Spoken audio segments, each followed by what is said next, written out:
بسم اللہ الرحمن الرحیم۔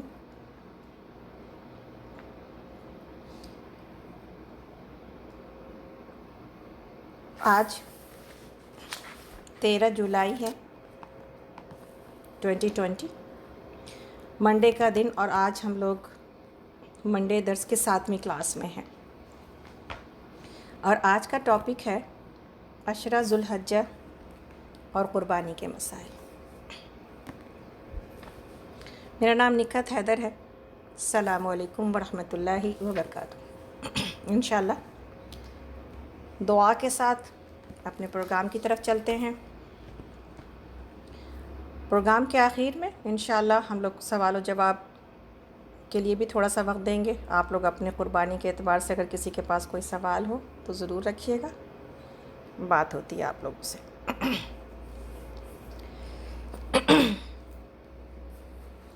اعوذ باللہ السمیع العلیم من الشیطان الرجیم۔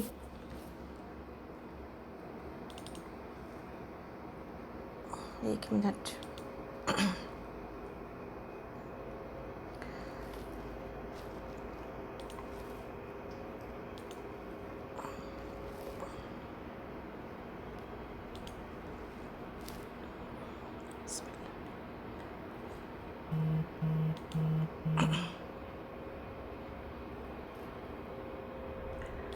جی،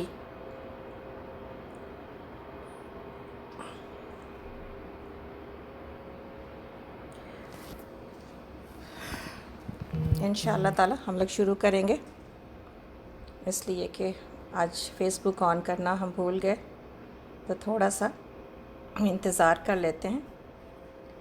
تو الحمدللہ، تو ہمارا پروگرام آج جو کہ عشرہ ذو الحجہ اور قربانی کے مسائل کے اوپر ہے، دعا کے ساتھ اپنے پروگرام کا آغاز کر لیتے ہیں۔ اعوذ باللہ السمیع العلیم من الشیطان الرجیم من ہمزہ ونفخہ ونفثہ، بسم اللہ الرحمن الرحیم۔ الحمد للہ رب العالمین الرحمن الرحیم مالک یوم الدین، ایاک نعبد و ایاک نستعین، اہدنا الصراط المستقیم، صراط الذین انعمت علیہم غیر المغضوب علیہم ولا الضالین، آمین۔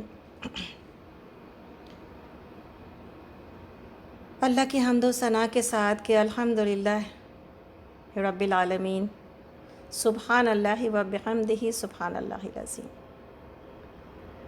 اللہ رب العالمین نے ہم سب کو موقع دیا دوبارہ سے اپنے ذکر کی مجلس میں آنے کا، اور یہ کوئی معمولی موقع نہیں ہے، معمولی توفیق نہیں ہے، یہ بہت بڑی توفیق ہے اگر کسی کو سمجھ میں آ جائے، اور انسان پھر اس توفیق کو اپنی دانتوں سے پکڑ کے رکھے کہ کبھی یہ مجلس، کبھی یہ محفل، کبھی یہ میرا آنا ایسا نہ ہو کہ میں مس کر دوں، میں محروم ہو جاؤں۔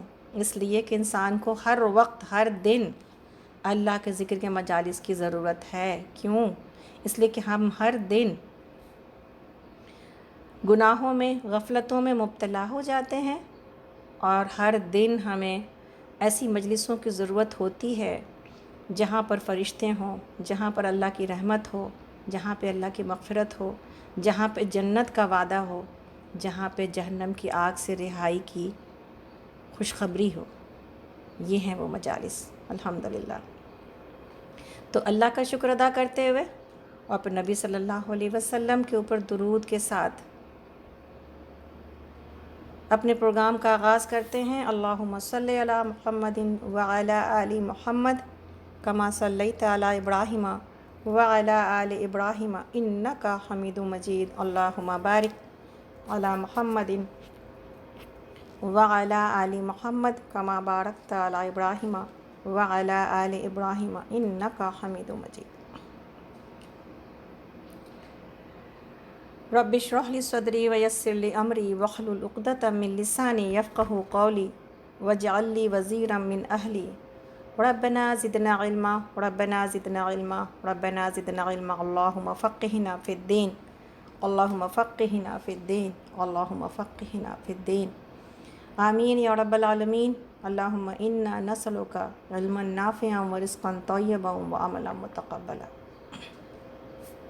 اس دعا کے ساتھ کہ اللہ جو پڑھیں اس پر عمل کرنے کی توفیق عطا کیجیے، اور اس بہترین مہینے سے جس سے ہم گزر رہے ہیں اور آنے والے بہترین مہینے سے بہترین فائدہ اٹھانے والا بنا دیجیے ہم سب کو، آمین یا رب العالمین۔ تو جیسا کہ ہم سب بات کرتے رہے ہیں کہ ہر کچھ دن پر ہمارے لیے اللہ رب العالمین نے انسانوں کو، جہاں انسان کے اندر نسیان رکھی ہے، بھول یا غفلت ہے کہ ہم دنیا میں کچھ گم ہو جاتے ہیں، کچھ کرنے کے بعد پھر اسے بھولنے لگ جاتے ہیں، کبھی کچھ عمل پہ ہم ڈل جاتے ہیں، پھر اس کے بعد وہ عمل ہماری زندگی سے نکل جاتا ہے، کبھی ہم ذکر پہ ڈل جاتے ہیں، پھر آہستہ آہستہ یہ پھر اس کے اندر کمی آنے لگتی ہے، کبھی تلاوت ہے، کبھی نماز ہے، کبھی روزے ہیں، کبھی صدقات ہیں، ہر وہ عمل جو اللہ رب العالمین کو خوش کرنے والا ہے اس میں کبھی شدت ہوتی ہے اور کبھی کمی آ جاتی ہے۔ ہم سب انسان ہیں، اور انسان ایک حالت پہ انسان کا رہنا ایک مشکل امر ہے۔ ایمان ہی والا کوئی ایسا ہوگا جس کا ایسا ایمان ہوگا جو کسی انسان کو مستقل کسی ایک عمل کے اوپر تھامے رکھتا ہو، اور بہت خوش نصیب ہیں وہ لوگ جو عمل کر رہے ہیں اس کے اندر ہمیشگی اور کنٹینیوٹی باقی ہے، کہ وہ ہمیشہ اور دوام کے ساتھ مسلسل عمل کیے چلے جا رہے ہیں، ان کے عمل میں کوئی کمی نہیں آتی۔ لیکن ہر انسان اس عزم کا، اس ارادے کا نہیں بنایا جاتا۔ کچھ ہم جیسے کمزور لوگ ہوتے ہیں کہ کچھ سوچتے ہیں لیکن کر نہیں پاتے۔ تو اللہ رب العالمین نے تذکیر کا ایک رکھا ہے مومنوں کے اندر اور ایمان والوں کے اندر، اور ہمیں یہ حکم دیا گیا کہ فذکر ان نفعت الذکریٰ، کہ تذکیر کرو، یاد دہانی کرو، اور بے شک تذکیر اور یاد دہانی وہ فائدہ دیتی ہے لوگوں کو۔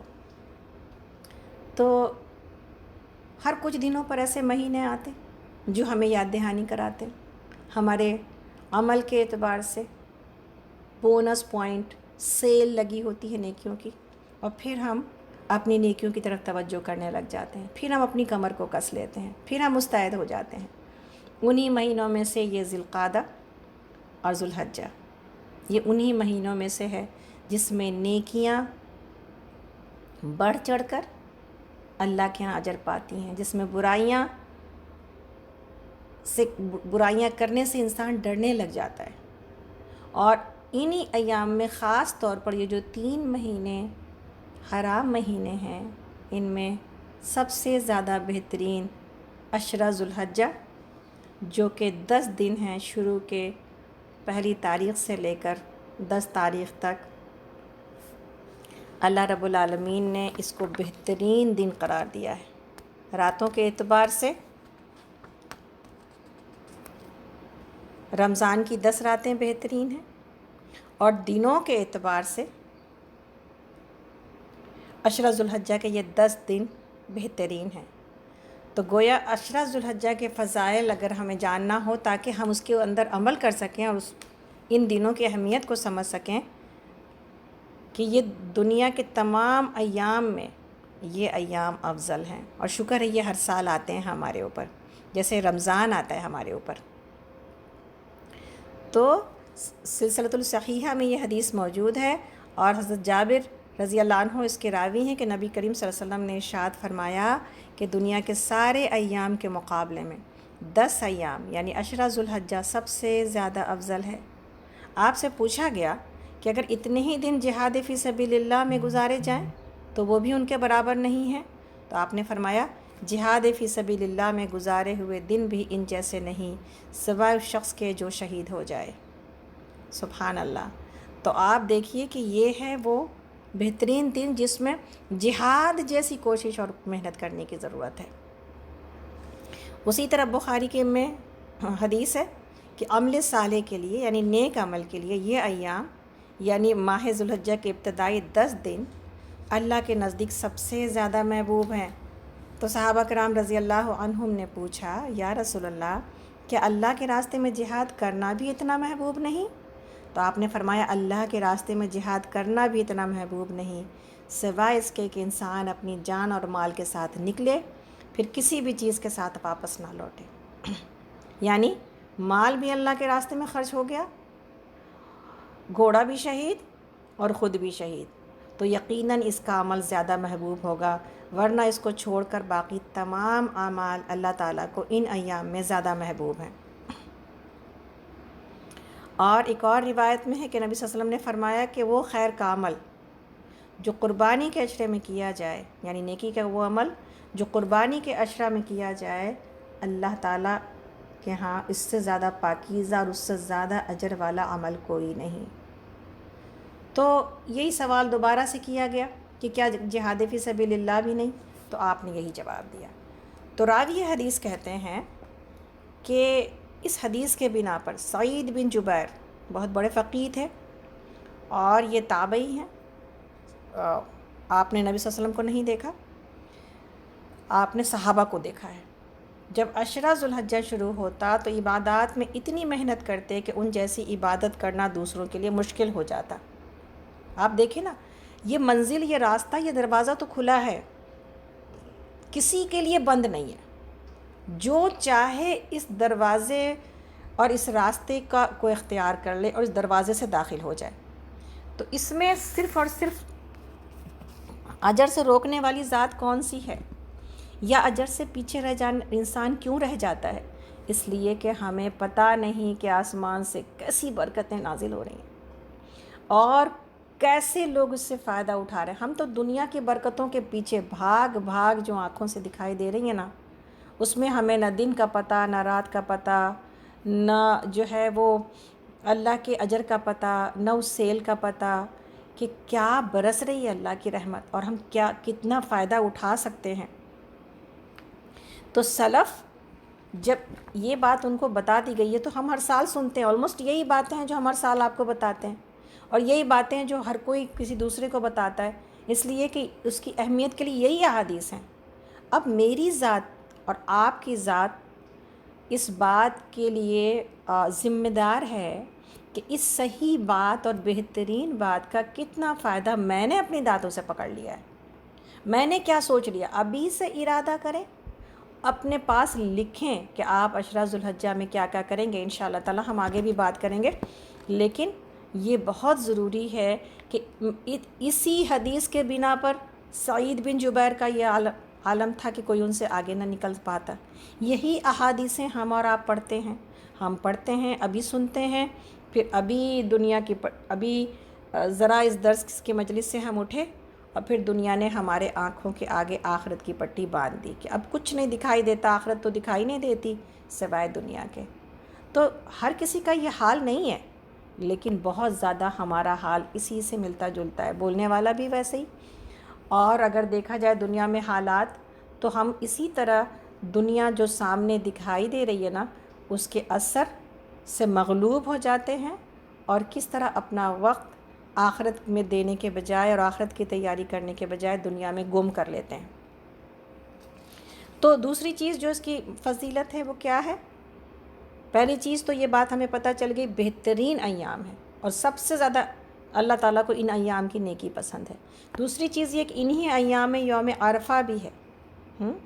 یوم عرفہ جو حج کا اصل دن ہے، یعنی 9 ذو الحجہ سعودی عرب کا، ہمارا نہیں، تو یہ بہت بڑا رکن ہے حج کا، اور یہ وہ عظیم دن ہے کہ جس میں اللہ تعالیٰ اہل عرفات کے لیے خاص مغفرت کا اعلان کرتے ہیں، اور اس دن میں جو کہ سال کا سب سے بہترین دن ہے، انسانیت کے لیے سب سے زیادہ اپنے بندوں کو جہنم کی آگ سے آزاد کرتے ہیں۔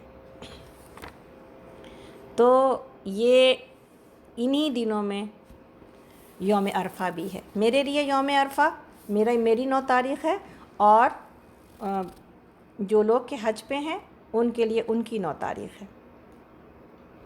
تیسری چیز، انہی ایام میں یوم نحر بھی ہے، یعنی 10 تاریخ جو ہے وہ قربانی کا دن ہے۔ تو نبی صلی اللہ علیہ وسلم نے فرمایا کہ ابو داؤد کی حدیث ہے کہ اللہ تعالیٰ کے نزدیک سب سے زیادہ باوقار اور عظمت والا دن یوم نحر ہے، یعنی 10 ذو الحجہ کا دن، اور پھر اس کے بعد مینا میں ٹھہرنے کا دن یعنی 11 ذو الحجہ ہے۔ تو یہ بات ہے کہ اس وجہ سے یہ ساری بڑائیاں جو دنوں کی ہیں نا، وہ ساری کی ساری اس ان 10 دنوں میں جمع ہو جاتی ہیں۔ چوتھی فضیلت جو ان ایام کی ہے کہ اہم ترین عبادتیں اس میں جمع ہو جاتی ہیں، یعنی علامہ ابن حجر فتح الباری میں یہ نقطہ بیان کرتے ہیں کہ کیوں یہ 10 دن اللہ کو اتنے پسند ہیں۔ اس کی وجہ کیا ہے کہ عشرہ ذو الحجہ کی فضیلت سب سے زیادہ اس لیے ہے کہ ساری اہم ترین عبادتیں اس عشرہ میں جمع ہو جاتی ہیں، اور وہ ہے نماز۔ نماز تو ہم سالوں بھر پڑھتے ہیں، لیکن انہی دنوں میں بھی اگر پڑھ رہے ہیں۔ روزہ ہم رمضان میں رکھتے ہیں، اور یہاں پر بھی روزہ موجود ہے کہ سنت سے ثابت ہے کہ آپ نے پہلی سے لے کے 9 تاریخ تک کے روزے رکھے۔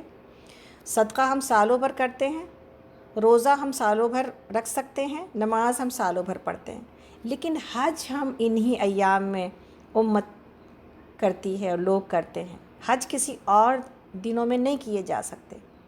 تو وجہ کیا ہے کہ یہ حج بھی اس مہینے میں اور انہی تاریخوں میں جمع ہونے کی وجہ سے ساری عبادتیں جمع ہو جاتی ہیں۔ یہ ہے عشرہ ذو الحجہ کے بارے میں۔ اسی طرح یہ مشہور ہے کہ جو اسلاف تھے، یعنی ہم سے پہلے گزرے ہوئے نیک لوگ 3 عشروں کی بڑی قدر کیا کرتے تھے۔ اگر آپ سے سوال پوچھ لیا جائے کہ 3 عشرے کون سے ہیں، اور کبھی منڈے کا بھی کچھ کوئز ہونا چاہیے، منڈے درس کا، کہ 3 عشرے کون ہیں جن کا سلف بہت قدر کیا کرتے تھے اور بڑی اہمیت دیا کرتے تھے عبادتوں کے اعتبار سے۔ رمضان کا آخری عشرہ پہلے ہم بیان کر چکے، اور ذو الحجہ کے یہ عشرہ دن، اور محرم کا پہلا عشرہ۔ محرم کا پہلا عشرہ۔ اب یہ دن اتنے خوبصورت ہیں، کیا کرنا چاہیے ہمیں؟ کون کون سے وہ اعمال ہیں جس کی طرف ہم توجہ کریں؟ پہلی چیز جو کہ سب سے زیادہ پسندیدہ ہے کہ انسان حج اور عمرے کی ادائیگی کرے، ہے نا؟ تو جو لوگ حج جنہوں نے کر لیا ہے، جنہوں نے نہیں کیا ان کے لیے حج فرض ہے، ان کو حج کے لیے جانا چاہیے، اور جو لوگ کے حج کر چکے ہیں ان کو عمرے کے لیے۔ لیکن ان ایام میں، ان 10 دنوں کے اندر خاص طور پر عمرہ، محض عمرہ کرنے جانا یہ ممکن نہیں ہے، اور اس سال تو حج بھی نہیں ہے باہر والوں کے لیے، لیکن وہاں پر لوکل لوگ انشاءاللہ تعالیٰ، سعودی عرب کے لوکل لوگ حج کریں گے، اس لیے اس طرح ہم نہیں کہہ سکتے کہ حج نہیں ہے، بلکہ ہمیں یہ کہنا چاہیے کہ باہر والوں کے لیے حج نہیں ہے، باقی حج ہوگا انشاءاللہ، اور ہم یہ امت اس کی برکتوں سے اور انسانیت اس کی برکتوں کو حاصل کر پائے گی انشاءاللہ تعالیٰ۔ تو حج جو ہے وہ نبی صلی اللہ علیہ وسلم کی سنت بھی ہے اور فرض بھی ہے، ہمارا 5واں رکن بھی ہے، جس کو توفیق ہو اور جس کے پاس طاقت ہو اس کے لیے، اور اس کا اجر جنتی ہے۔ نبی صلی اللہ علیہ وسلم کا ارشاد ہے کہ ایک عمرے کے بعد دوسرا عمرہ اپنے درمیان کے گناہوں کے لیے کفارہ ہے۔ کچھ چیزیں جو میرے گناہ کو مٹاتی رہتی ہیں، اس میں سال میں رمضان ہے، اسی طرح عمرہ ہے،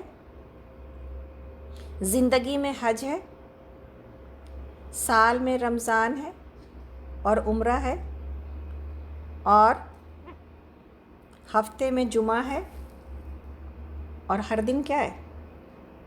ہر دن میرے لیے جو میرے گناہوں کو مٹاتا ہو، میرا وضو اور میری نمازیں، میرا وضو اور میری نمازیں۔ اللہ رب العالمین نے اس امت کو گناہوں سے پاک صاف کرنے کا ارادہ ہی کر لیا اور ہمیں نواز ہی دیا۔ یہ سب کچھ، یہ وضو جو جس سے گناہ دھلتے ہیں، یہ کسی اور امت کو ملا ہی نہیں تھا، یہ صرف اور صرف اس امت کو ملا ہے۔ یہ کرم، یہ اللہ کی رحمانیت، ہمیں وہ بہترین امت جو نکالی گئی ہے، خاص ہم ہیں امام الانبیاء کی امت، نبی صلی اللہ علیہ وسلم کی امت، وہ بہترین امت، پیارے نبی کی پیاری امت، جس کو اتنے زیادہ اجر سے نواز دیا گیا کہ امت محمدیہ میں ہونا بہت بڑی خوش نصیبی ہے. ہمیں کم کام کے اوپر زیادہ اجر دیا جاتا ہے. ہماری مدت کم ہے, ہمیں دنیا میں زندگی کم دی گئی. دیکھا جائے تو کہتے ہیں ہے عمر ہی کم ملی ہے, لیکن آپ دیکھیں نا مشقت کم ہے, اور ہزار ہزار سال عبادت کرنے کے بعد پچھلی امتیں اگر جنت میں جائیں گی اور ہم 80 سال کی عبادت میں چلے جائیں گے اور 80 سال کی مشقت میں اس دنیا سے گزر جائیں گے, تو کون خوش نصیب ہے, کون زیادہ کامیاب ہے؟ اس دنیا میں زیادہ رہنے کے بجائے اس دنیا میں وہ کام کرنے کی فکر کرنی چاہیے تاکہ کم وقت میں وہ جو نوازش موجود ہے نا, وہ جو کرم موجود ہے, اس کو حاصل کر لیا جائے. اسی طرح اس میں جو کرنے کے کام ہیں اس میں روزہ رکھنا, روزہ بھی عمل صالح کی جنس میں سے ہے. یعنی اگر پہلے کے بعد ہم دوسرے کی طرف آ جائیں کہ سب سے پہلے حج اور عمرے کے بعد جو چیز میری زندگی میں اور آپ کی زندگی میں بہت امپورٹنٹ ہے وہ کیا ہے؟ وہ نماز ہے. تو نماز سے شروع کر لیتے ہیں کہ نماز کا وقت پر اہتمام کے ساتھ کیا کیا چیزیں ہیں جو نماز کو بہتر بناتی ہیں. سب سے پہلے ایک بہتر وضو نماز کو بہترین بناتا ہے نا.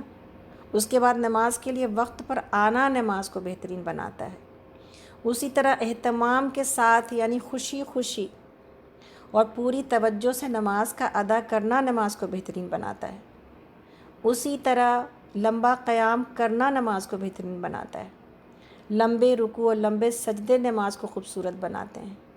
اسی طرح زیادہ سے زیادہ جماعت کا اہتمام کہ اگر 2 میاں بیوی گھر میں ہیں تو کبھی الگ الگ نماز نہ پڑھیں, ہمیشہ جماعت کا اہتمام کریں. اور جماعت آپ کو پتہ ہے کہ یہ بات ہم سب جانتے ہی ہیں, اب تو بہت عرصے سے جماعت کی نماز گھر میں ہو رہی ہے, تو ہمیں نہیں امید کہ کسی کو اس کے اندر کوئی غلطی یا کوئی شک موجود ہے کہ نماز میاں بیوی کیسے پڑھیں گے آپس میں. شوہر آگے ہوں گے, بیوی پیچھے ہوگی, اور اس طرح جماعت ہوگی. تو جو بھی نماز پڑھیں جماعت کا اہتمام, بچوں کو سمیٹیں, کوشش کریں کہ جماعت سے نماز پڑھی جائے اور بچوں کو اس کا پابند کریں کہ جب جماعت کھڑی ہوگی تو بچے وقت پر حاضر ہوں گے جماعت میں انشاءاللہ تعالی. اسی طرح نماز کے اعتبار سے یہ بات سمجھنا کہ تہجد کی کوشش زیادہ سے زیادہ کرنا. یہ ہے نا دن, یہ وہ دن ہے, اگر 10 دن کوئی تہجد میں اٹھے, اور تہجد میں اٹھنا آسان ہو جائے گا اگر کوئی روزہ رکھے, ہے نا, تو پھر عادت سی ہو جائے گی نا انسان کو تہجد میں اٹھنے کی. اب یہ اور بات ہے کہ اپنی عادتیں ہم پھر فوراً خراب کر لیتے ہیں. یہ اللہ رب العالمین کی جو توفیق ہوتی ہے اس پر پھر غفلت پڑ جاتی ہے, پھر انسان اپنے آرام کی طرف چلا جاتا ہے.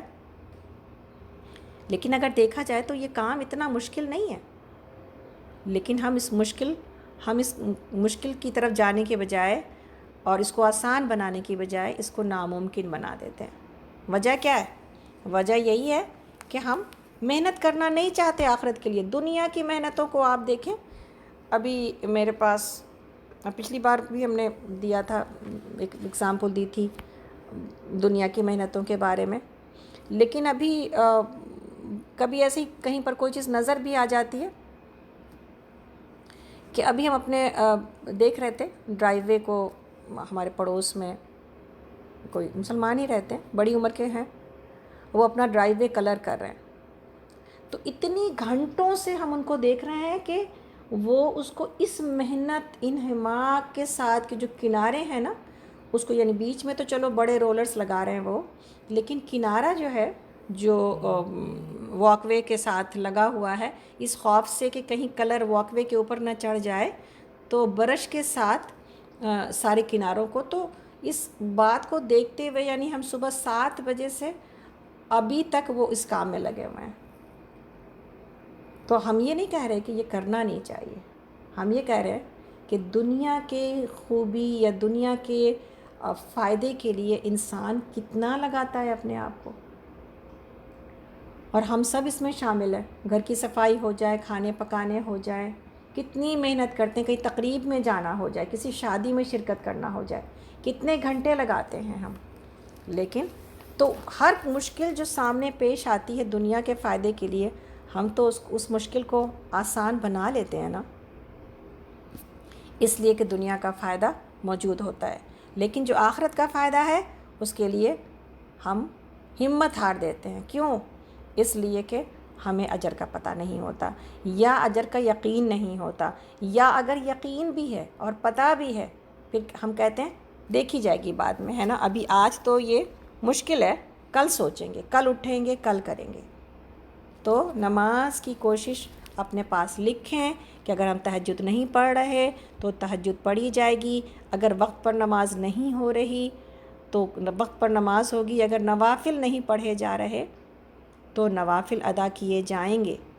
آپ کو بتاتے چلیں کہ جب پچھلے دنوں یہ بات ہو رہی تھی اور پچھلے ہفتے ہمیں امید ہے کہ آپ سب نے دل لگا کے اس بات کو سنا ہوگا کہ کون سے وہ اعمال ہیں جو ہمیں جنت کے محلات تک پہنچاتے ہیں۔ اس میں بہت آسان عمل آیا تھا کہ جہاں پر 12 رکعت سنتوں کا آیا تھا کہ یہ 12 رکعت سنتیں پہنچاتی ہیں ہمیں جنت کے محلات تک ماشاءاللہ۔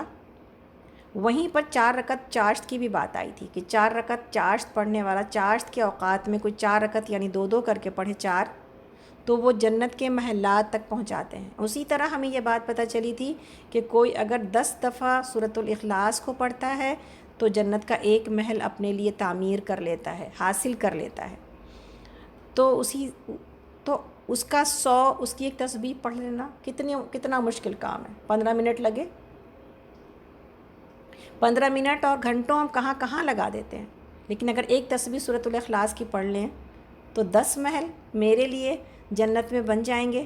انسان کہے گا میں اتنے محلات کیا کروں گی نا، یہاں بیٹھے انسان کو ساری چیزیں ایسی بے وقت لگنے لگتی ہیں، اس لیے کہ مفت ہاتھ آ رہی ہیں نا، تو ایک گھر کے لیے تو اتنے داؤ پیچ کھیلتا ہے اور اتنی محنت کرتا ہے دنیا کے ایک لکڑی کے گھر کے لیے۔ جنت کے محلات کے لیے انسان کہتا ہے دنیا میں اگر کسی کو ہر دن 10 گھر ملے کوئی منع کرے گا کہ 10 گھر مجھے کیوں چاہیے؟ کہے گا واہ واہ یہ تو بڑے فائدے کا سودا ہے کہ 10 گھر ہر دن، پھر تو میں سارے گھروں ایسے ہی 10 لگاتی چلی جاؤں گی اور پھر جتنے بھی گھر چاہوں اتنے حاصل کر پاؤں۔ دنیا میں کبھی انسان نہیں سوچتا اس بات کو، زیادہ سے زیادہ کی تمنا کرتا ہے اور چاہتا ہے زیادہ حاصل کرنا، لیکن آخرت کے لیے انسان کہتا ہے کہ پتہ نہیں خیر ہے، یا تو یقین نہیں ہوتا یا پھر یہ کہ اس کی مفت ہاتھ آ رہی ہوتی ہے چیزیں تو اس کی طرف توجہ نہیں ہوتی۔ تو ہمیں امید ہے کہ آپ سب نے، ہم سب نے چاشت کی نماز اور کم سے کم یہ جو اور 12 رکعت، یہ 3 چیزیں، 3 اعمال ایسے ہیں جس کو بہت آسانی سے حاصل کیا جا سکتا ہے اور تھاما جا سکتا ہے۔ اور بازار میں ہم سب جب جاتے ہیں، بازار کی دعا ہم سب نے یاد کر لی ہوگی، ہمیں امید ہے کہ یہ بھی بہت بڑے فائدے کی چیز تھی کہ انسان بازار میں کروڑوں اور لاکھوں نیکیاں لے کے واپس آئے اور جنت کے محل کا وعدہ بھی کر کے آئے۔ ہم نے جھوٹ چھوڑنے کی کوشش کی ہوگی اور ہم نے اپنے اخلاق اچھے کرنے کی کوشش کیے ہوں گے۔ تو یہ تمام چیزیں ہیں جو انسان کو آگے بڑھاتی ہیں۔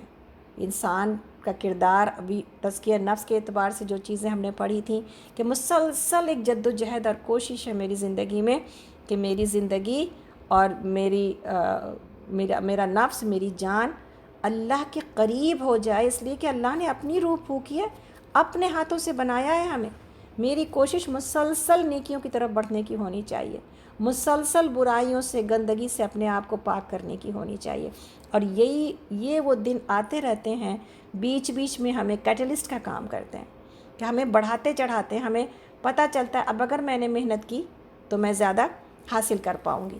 اسی میں جہاں ظہر کی نماز کی 6 رکعت کی بات ہو رہی تھی، یہ بات بھی جان جائیے کہ ظہر کے بعد 2 نفل ہے، یعنی جب ظہر کی فرض ہم 4 پڑھ لیتے ہیں، اس کے بعد 2 سنت ہے، پھر اس کے بعد 2 نفل نماز ہے۔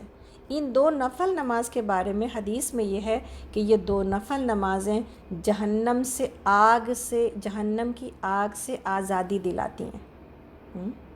یہ 2 نفل نمازیں جہنم کی آگ سے آزادی دلاتی ہیں۔ کس کو نہیں چاہیے؟ آپ کو نہیں چاہیے، ہمیں نہیں چاہیے۔ اور 2 رکعت پڑھنے میں کتنا وقت لگتا ہے؟ 5 منٹ سے بھی کم۔ تو تھوڑا یہ جو وقت جو میری زندگی میں اتنا کم ملا ہے، 80 سال بھی مشکل سے، اور 80 سال تک جاتے جاتے انسان 60 کے بعد ہوش اپنے کھونے لگ جاتا ہے، کسی ایسی حالت میں نہیں رہ جاتا کہ بہت زیادہ عمل کر سکے، جسم کمزور ہو جاتا ہے، دماغ کمزور ہو جاتا ہے، انسان وہ نہیں کر پاتا، کچھ یاد نہیں رہتا، اور جو یاد ہے وہ بھی نہیں کر پاتا، تو پھر کس چیز کا انتظار کرتا ہے انسان؟ اپنی حالت خراب ہونے کا؟ یا اس سے پہلے کہ میری حالت خراب ہو جائے اور میں نہ کر سکوں، دنیا میں محنت صرف کرنے کے بجائے اپنی محنت کو بچا بچا کے آخرت کے لیے استعمال کیا جائے۔ کیا بچا ہے دنیا میں، کیا رکھا ہے دنیا میں؟ دنیا سے تو اب اس وقت تو ہمیں پتہ چل گیا کہ الحمدللہ رب العالمین کہ دنیا کی ساری دلچسپیاں ایک موت کے خوف کے ساتھ انسان کے لیے ماند پڑ جاتی ہیں، تو پھر مرنے کے بعد جن چیزوں سے سامنا پیش آنا ہے اور جن سے سابقہ پڑھنا ہے، اس کی تیاری نہ کی جائے تو ہم سے زیادہ بیوقوف اور کون ہوگا کہ ہم درس میں آتے بھی ہیں، سنتے بھی ہیں، اور پھر ہم ویسی کے ویسی ہی ہیں۔ اللہ کے لیے، اللہ کے احسان کا جواب دینے کے لیے، اللہ کی قدردانی کرنے کے لیے، اور اپنا مقصد حیات پورا کرنے کے لیے کہ ہم پیدا ہی کیے گئے صرف عبادت کے لیے۔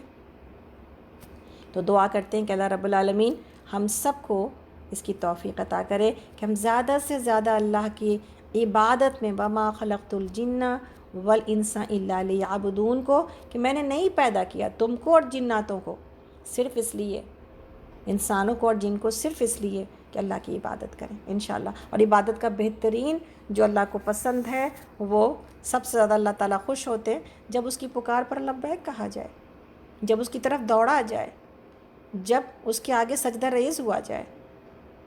یہ ہے اللہ رب العالمین کی پسند، یہ ہے اس کی خوشی کا وقت کہ میرے بندے کو پکارا گیا میرے پاس آنے کے لیے، میرے بندے نے فوراً حاضری دی، میرے بندے نے فوراً میرے قدموں پہ سر رکھ دیا، الحمدللہ رب العالمین۔ تو نمازوں کا اہتمام، اس کے بعد روزوں کا، کہ آپ دیکھیں کہ یہ جو روزہ ہے اس کے بارے میں ہے کہ نفل روزے ہیں، لیکن نفل روزہ بخاری اور مسلم کی حدیث سے سنتے ہیں کیا فائدہ دیتا ہے ہم کو؟ کیا میں بھوکے پیاسے رہ کے کچھ حاصل کر پاؤں گی یا نہیں کر پاؤں گی؟ جواب کیا ہے؟ حدیث کیا کہتی ہے؟ نبی صلی اللہ علیہ وسلم نے فرمایا کہ جو شخص اللہ کی راہ میں ایک روزہ رکھتا ہے، اور یہ ایک روزہ نفل روزہ ہے، اللہ تعالیٰ اس کے بدلے میں اس کے چہرے کو جہنم سے 70 سال کی مسافت تک دور کر دیتا ہے۔ دوبارہ پڑھتے ہیں ہم یہ حدیث، جو شخص اللہ کی راہ میں ایک روزہ رکھتا ہے، اللہ تعالیٰ اس کے بدلے اس کے چہرے کو جہنم سے 70 سال کی مسافت تک دور کر دیتا ہے۔ سبحان اللہ! آپ دیکھیں کیا یہ مشقت زیادہ ہے اس انعام کے لیے کہ انسان کو جہنم سے بچا لیا جائے؟ تو نیت کرتے ہیں کم سے کم، اگر کوئی نہ رکھ سکے، پہلی کوشش اور پہلی نیت 9 روزوں کی ہو، اگر نہ رکھ سکے تو کوئی کم سے کم 2 روزے رکھے، یعنی 8 ذو الحجہ کو اور 9 ذو الحجہ کو۔ اب 8 کو کیوں رکھے؟ اس لیے کہ ہو سکتا ہے سعودی عرب کے چاند کے اعتبار سے وہاں پر 9 ذو الحجہ ہمارے 8 تاریخ کو ہو جائے، اور اکثر ایسا ہوتا ہے۔ تو پھر یوم عرفہ کا دن جو ہے، جس دن اللہ رب العالمین پورے انسان کو جو عرفات میں جمع ہے جہنم کی آگ سے رہائی دے رہے ہیں، تو ہم بھی اس میں شامل ہو جائیں انشاءاللہ تعالیٰ، ٹھیک ہے؟ تو اور اگر کوئی وہ بھی نہ رکھ سکے تو کم سے کم 9 ذو الحجہ کا روزہ ضرور رکھے۔ نبی صلی اللہ علیہ وسلم نے فرمایا کہ یوم عرفہ کے روزہ کے متعلق مجھے اللہ سے امید ہے کہ وہ پچھلے 1 سال اور آنے والے 1 سال کے گناہوں کے لیے کفارہ بن جائے گا۔ اور نبی صلی اللہ علیہ وسلم کا معمول تھا کہ ذو الحجہ کے پہلے 9 دن روزہ رکھتے تھے، اسی طرح یوم عاشورہ کا، اور ہر ماہ میں 3 دن روزہ رکھتے تھے، یہ آپ کی سنت ہے۔ اسی طرح آگے اس میں اللہ کا ذکر، جو چوتھا عمل ہے وہ اللہ کا ذکر ہے۔ اللہ کے ذکر میں سب سے زیادہ پسندیدہ نماز، اور نماز کی بات ہو چکی، قرآن کی تلاوت، قرآن کی تلاوت۔ تو قرآن کی تلاوت، اور خاص اذکار مشہور ہیں ان ایام کے، یعنی قرآن کی تلاوت ہم کرتے ہیں الحمدللہ، اسے اور بڑھا لیا جائے۔ ان دنوں میں خاص کر حفظ کی کوشش کی جائے، یعنی قرآن کے اوپر ہم جتنا وقت لگائیں ان دنوں میں، اس لیے کہ ان دنوں کا نیک عمل کسی دوسرے دنوں کے برابر نہیں ہے اجر میں۔ اسی طرح ان ایام میں جو اذکار ہیں، خاص طور پر ان ایام میں جس ذکر کا کہا گیا ہے وہ ہے اللہ اکبر، یعنی تکبیرات پڑھے جائیں اور کثرت کے ساتھ پڑھی جائیں۔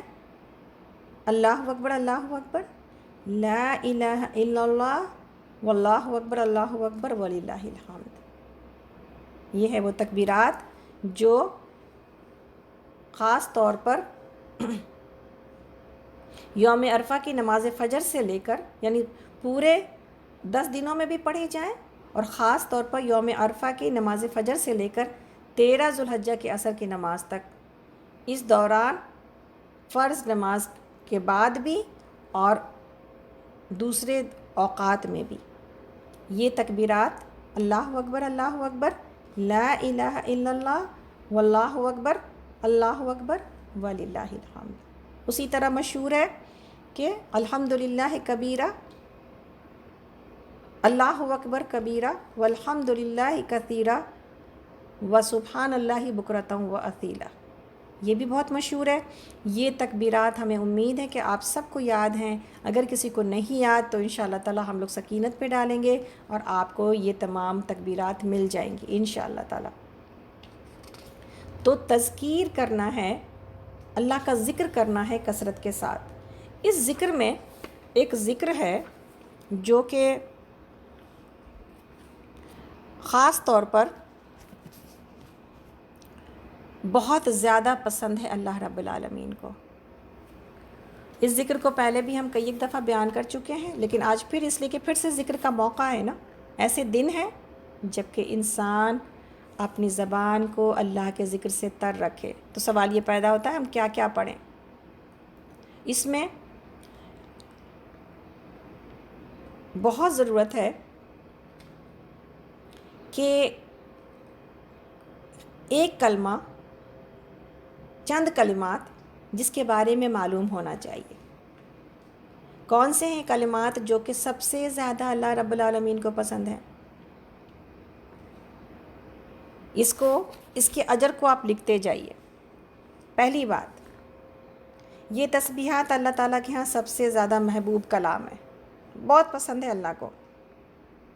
مسلم کی حدیث ہے 4 کلمات اللہ تعالیٰ کو سب سے زیادہ محبوب ہیں، اور کوئی حرج نہیں ہم پر یا آپ پر کہ ان میں سے جس سے چاہیں شروع کریں، اور وہ ہے سبحان اللہ والحمدللہ ولا الہ الا اللہ واللہ اکبر، جسے ہم تیسرا کلمہ کہتے ہیں۔ اس میں اور بھی آگے ہے، اس میں ہم آگے ولا حول ولا قوۃ الا باللہ العلی العظیم بھی اگر لگا لیں، جو کہ تیسرا کلمہ جس کو ہم کہتے ہیں، تو وہ اور فائدہ مند ہے، اس لیے کہ وہ لا حول ولا قوۃ الا باللہ جنت کے خزانوں میں سے ایک خزانہ ہے۔ ان الفاظ کا جمع کرنا انسان کے لیے جنت کے خزانے حاصل کرنا ہے۔ تو یہ جو 4 کلمات ہیں یہ اللہ تعالیٰ کو سب سے زیادہ پسند ہے۔ پہلی بات اس کلمے کی فضیلت۔ دوسری، یہ تسبیحات نبی صلی اللہ علیہ وسلم کو بھی سب سے زیادہ محبوب تھیں۔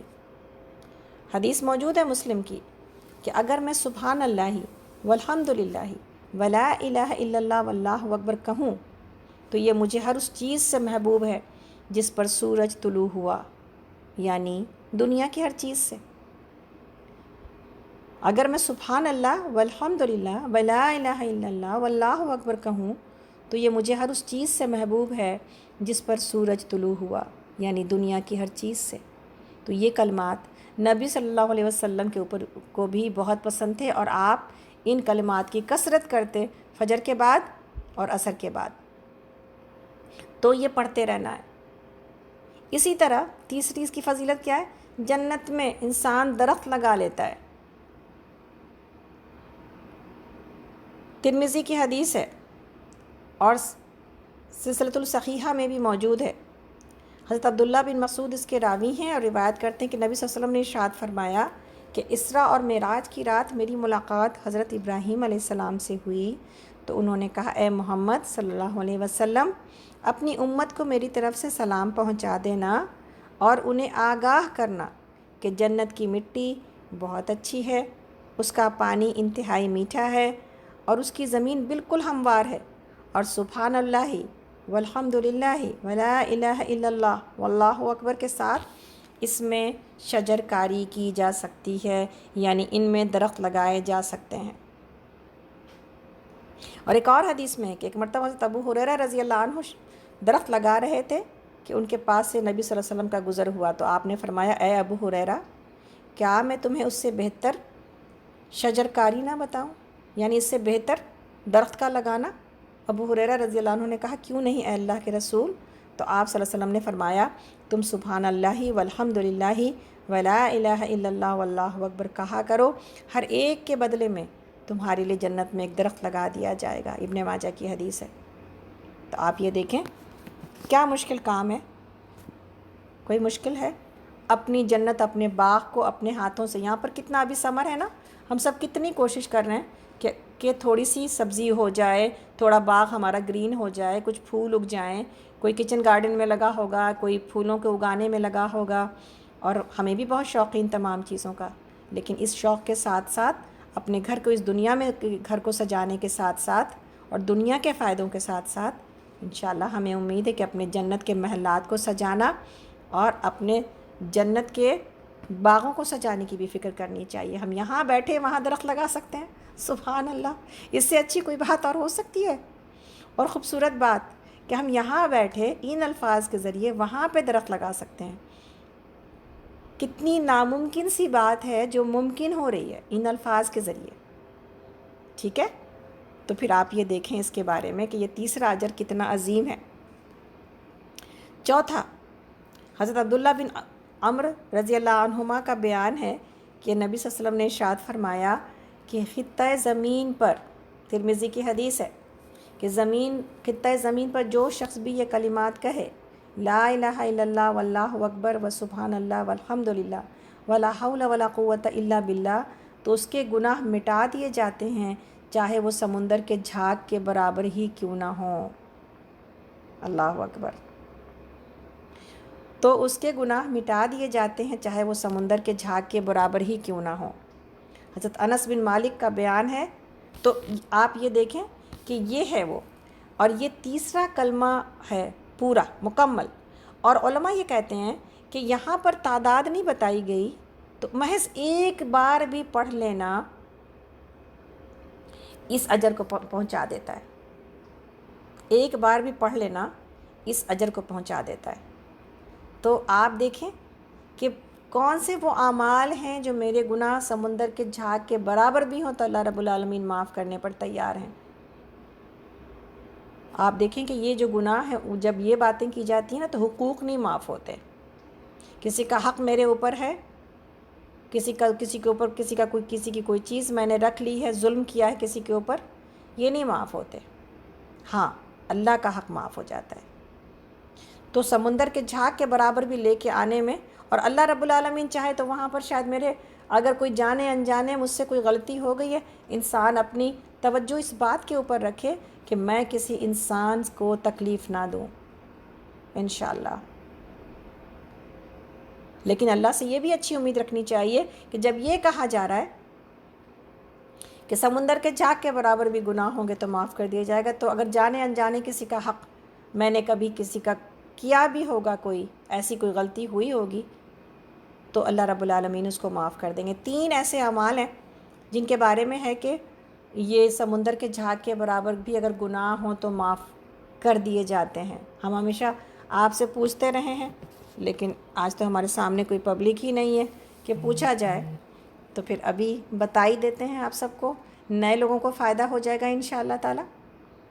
پہلی چیز یہ ہے کہ اگر کوئی تسبیح پڑھتا ہے ایک، یعنی 100 دفعہ یہ پڑھا جائے سبحان اللہ و بحمدہ، اس تسبیح کا اجر یہ ہے۔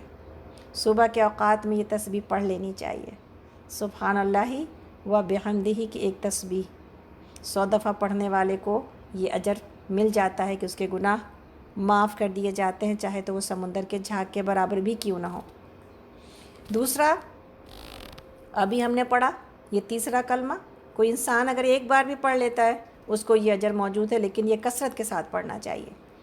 اسی طرح تیسری چیز یہ ہے کہ کوئی اگر تسبیح فاطمہ پڑھتا ہے اور 33 دفعہ سبحان اللہ، 33 دفعہ الحمدللہ اور 33 دفعہ اللہ اکبر کہتا ہے، اور آخری کلمہ یعنی 100واں کلمہ وہ چوتھا کلمہ پڑھتا ہے، لا الہ الا اللہ وحدہ لا شریک لہ لہ الملک و لہ الحمد وہو علی کل شیء قدیر، تو پھر اس کے گناہ مٹا دیے جاتے ہیں، چاہے وہ سمندر کے جھاگ کے برابر بھی کیوں نہ ہو۔ صحیح ہے؟ تو یہ اعمال بہت کم ہیں، صرف توجہ چاہیے، آپ کے پاس علم چاہیے، اور ہمیں ایسی ذکر کے مجالس چاہیے جو آپ کو اور ہم کو مقصد حیات بتاتی چلی جائیں، اور جہاں پر جا کر آپ اور ہم تازہ ہو جائیں، جہاں پر میرا ایمان چمک جائے، جہاں پر میری توجہ آخرت کی طرف اور جنت کی طرف فوکس ہو جائے۔ تو یہ چوتھی اس کی فضیلت ہے۔ پانچویں فضیلت، حضرت انس بن مالک رضی اللہ عنہ کا بیان ہے کہ نبی صلی اللہ علیہ وسلم ایک درخت کے پاس سے گزرے جس کے پتے خشک ہو چکے تھے، آپ نے اپنا عصا اس کو مارا تو اس کے خشک پتے جھڑ گئے، پھر آپ نے فرمایا بے شک یہ کلمات الحمدللہ و سبحان اللہ ولا الہ الا اللہ واللہ اکبر بندے کے گناہوں کو ایسے جھاڑتے ہیں جیسے کہ اس درخت کے پتے جھڑ گئے ہیں۔ ترمذی کی حدیث ہے اور سلسلۃ الصحیحہ میں ہے۔ چھٹی فضیلت، اللہ تعالیٰ نے ان تسبیحات کو اپنے بندوں کے لیے چن لیا ہے اور ان پر بڑا اجر و ثواب مرتب کیا ہے۔ کیا ہے یہ؟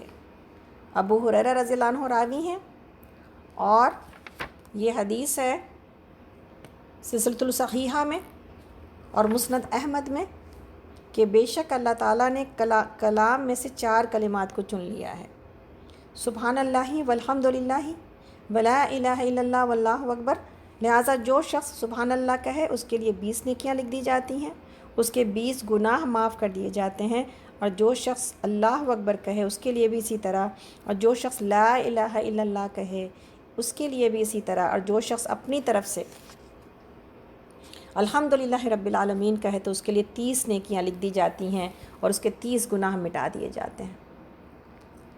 اور اپنی طرف سے الحمدللہ رب العالمین کہنے سے مقصد یہ ہے کہ وہ کسی سبب کے بغیر الحمدللہ رب العالمین کہے تو اس پر اسے زیادہ اجر و ثواب ملے گا بنسبت اس کے کہ وہ کسی نعمت پر اللہ تعالیٰ کا شکر ادا کرے۔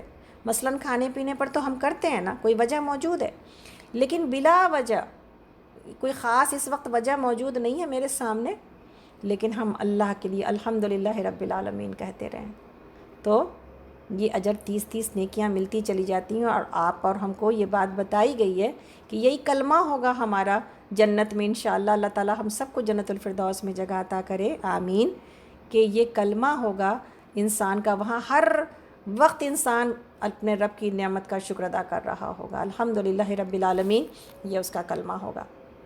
7ویں فضیلت جو اس کی ہے وہ یہ ہے کہ یہ تسبیحات ڈھال ہیں، شیلڈ ہیں۔ کیا چیز کے لیے؟ ابو ہریرہ راوی ہیں اس کے، اور نبی صلی اللہ علیہ وسلم کا ارشاد ہے، اور یہ حدیث ہے سلسلۃ الصحیحہ میں کہ نبی صلی اللہ علیہ وسلم نے ارشاد فرمایا اپنی ڈھال لے لو، اپنی شیلڈ لے لو۔ تو ہم نے کہا اے اللہ کے رسول، دشمن سے بچاؤ کے لیے ڈھال، یعنی شیلڈ کس لیے چاہیے؟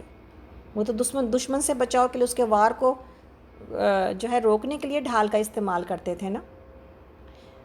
تو ہم نے کہا کہ اللہ کے رسول، دشمن سے بچاؤ کے لیے ڈھال جو ہمارے سروں پر آ پہنچا ہے؟ تو آپ نے فرمایا نہیں، جہنم سے بچاؤ کے لیے ڈھال۔ اور آپ نے فرمایا تم یہ کلمات پڑھا کرو، سبحان اللہ والحمد للہ ولا الہ الا اللہ واللہ اکبر، کیونکہ یہ قیامت کے دن جہنم سے نجات دینے والی اور جنت کی طرف آگے بڑھانے والے ہوں گے، اور یہی باقی رہنے والی نیکیاں ہیں۔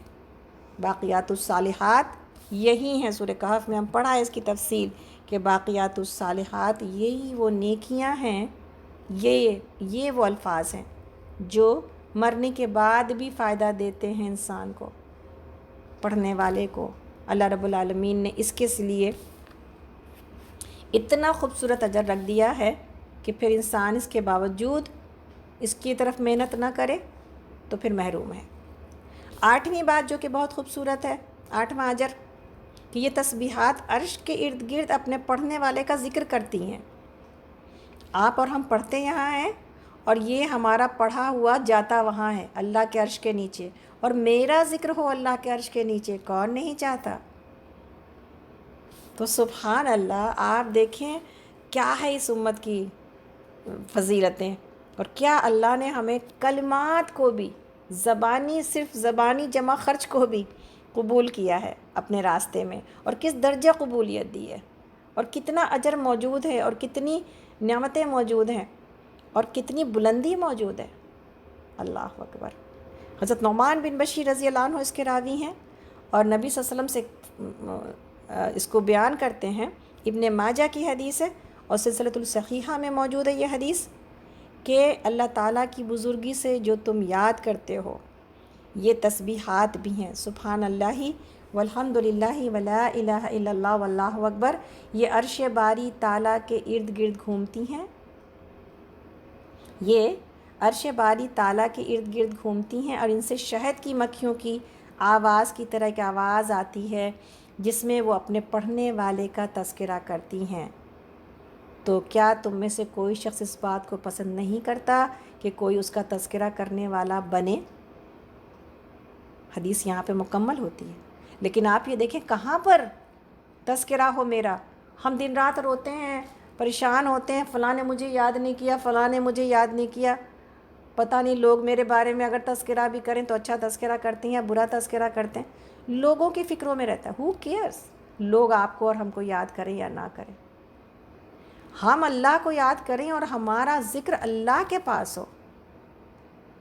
تو ہم جب ہو کیئرس کریں اس کا یہ مطلب نہیں ہے کہ لوگوں سے بے پرواہی بڑھتی جائے گی، ہو کیئرس کا مطلب ہے کہ ہم جو جتنی توجہ ہم نے 100% لوگوں کی طرف لگا رکھی ہے اس کو کم کریں۔ لوگوں سے اچھا اخلاق رکھنا میرے لیے بہت زیادہ وزن کا باعث ہوگا انشاءاللہ ہم سب کے لیے آخرت میں، لیکن 24 گھنٹے لوگوں ہی کی نظر میں اپنے آپ کو تلواتے رہنا، اللہ رب العالمین کی نظر کو بھول جانا اور ان اجر کو بھول جانا، یہ محرومی ہے، اور ہم سب اس محرومی میں مبتلا ہیں۔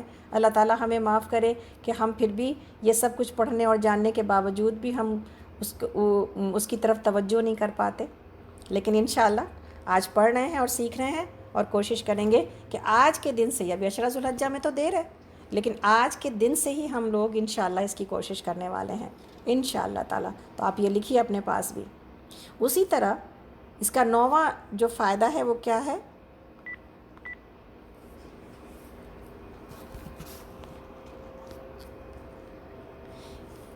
تسبیحات میں سے ہر ایک صدقہ ہے، کوئی صدقہ دینے کا پیسہ نہیں پاتا اپنے پاس، یہ ہے نا، اور اب کیوں نہیں پاتا؟ دے، مال کا صدقہ بھی دے، اور یہ دعاؤں کا اور تسبیحات اور ذکر کا صدقہ بھی دے۔ ابو ذر اس کے راوی ہیں حدیث کے، مسلم کی حدیث ہے، نبی صلی اللہ علیہ وسلم کے اصحاب رضی اللہ عنہم میں سے کچھ لوگوں نے آپ سے کہا کہ اے اللہ کے رسول، مال والے لوگ تو اجر و ثواب لوٹ کے لے گئے، وہ ہماری طرح نمازیں بھی پڑھتے ہیں، روزے بھی رکھتے ہیں، اور وہ اپنے بچے ہوئے مالوں کے ساتھ صدقہ بھی کرتے ہیں، یعنی شکایت یہ تھی کہ مال ہے ان کے پاس تو صدقہ بھی کر لیتے ہیں۔ تو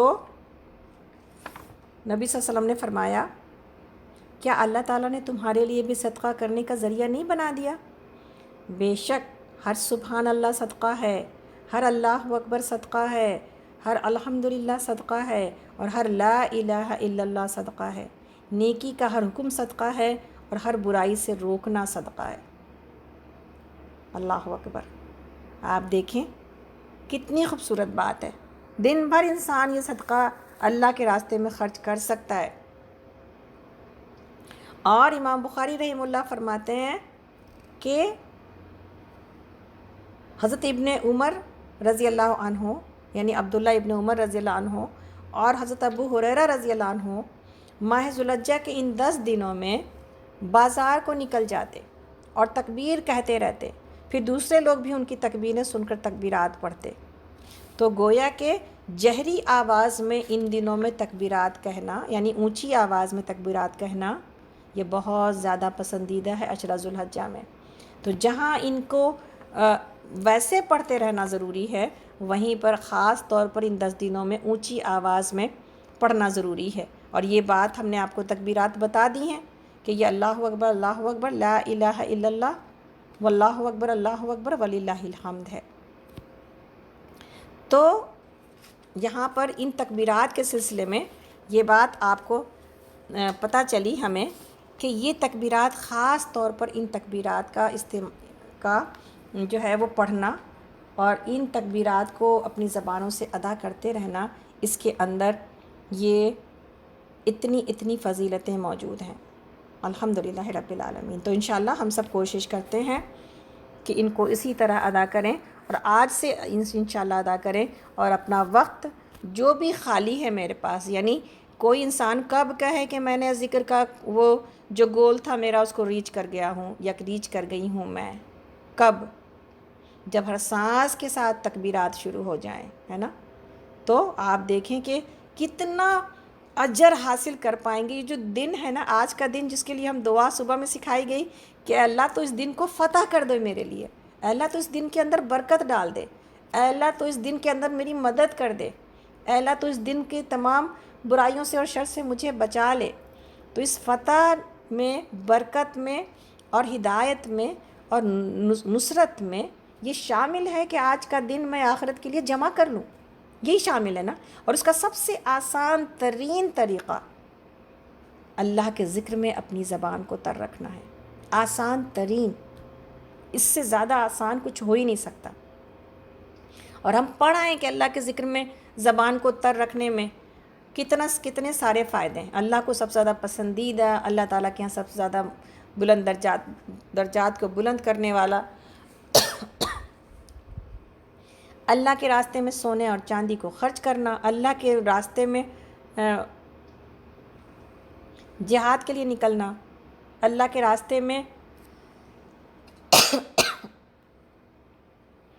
قتل کرنا اور اللہ کے راستے میں قتل ہو جانا، تمام چیزوں سے بہتر ہے۔ تو انشاءاللہ تعالی ہم لوگ آگے چلیں۔